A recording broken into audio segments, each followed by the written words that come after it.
இது வாங்கிட்டு வந்துட்டோமே! நல்லா வருமா? வராதான்னு ஒரு யோசனையிலே தான் செஞ்சுட்டுருந்தேன். எதுவும் இல்ல. ப்ரான் தான். ஃபர்ஸ்ட் டைம் குக் பண்ணி நீச்சு ஸ்மெல்லே போகல. ஃபெயிலியர்.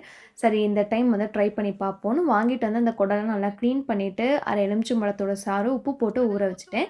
இந்த டைம் சக்சஸ் ஆகிடுச்சு. அந்த எலுமிச்சம்பழத்து சாறுல எவ்வளோ நேரம் ஊறுதோ, அந்த அளவுக்கு நீச்சு ஸ்மெல்லே வந்து இருக்கிறது கிடையாது.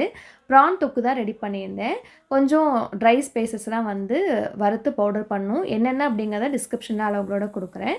இந்த மாரி பவுடர் பண்ணிட்டு, ஒரு 10 பல் பூண்டு, ஒரு துண்டு இஞ்சி, 10 வரமிளகா, 10 முந்திரிய சுடு தண்ணீல ஊற வச்சிருந்தேன். அதையும் சேர்த்துட்டு, ஒரு தக்காளி போட்டு நல்லா ஃபைன் பேஸ்ட்டா அரைச்சுக்கோங்க. அப்புறம் கடாயில கொஞ்சம் எண்ணெய், நெய் விட்டு பொடியா கட் பண்ண ஒரு பெரிய வெங்காயம், அது நல்லா வதங்கினதுக்கப்புறம் இந்த பேஸ்ட்டும் போட்டு நல்லா எண்ணெய் பிரிஞ்சதுக்கப்புறம், கொஞ்சம் கருவேப்பிலையும், நம்ம ஊற வச்சிருக்க ப்ரானையும் போட்டு லைட்டா தண்ணி விட்டு, ஒரு 7 நிமிஷம் குக் பண்ணி எடுத்தீங்கன்னா, சூப்பரா இருக்கும் சாப்பாட்டுக்கு. கண்டிப்பா ட்ரை பண்ணி பாருங்க.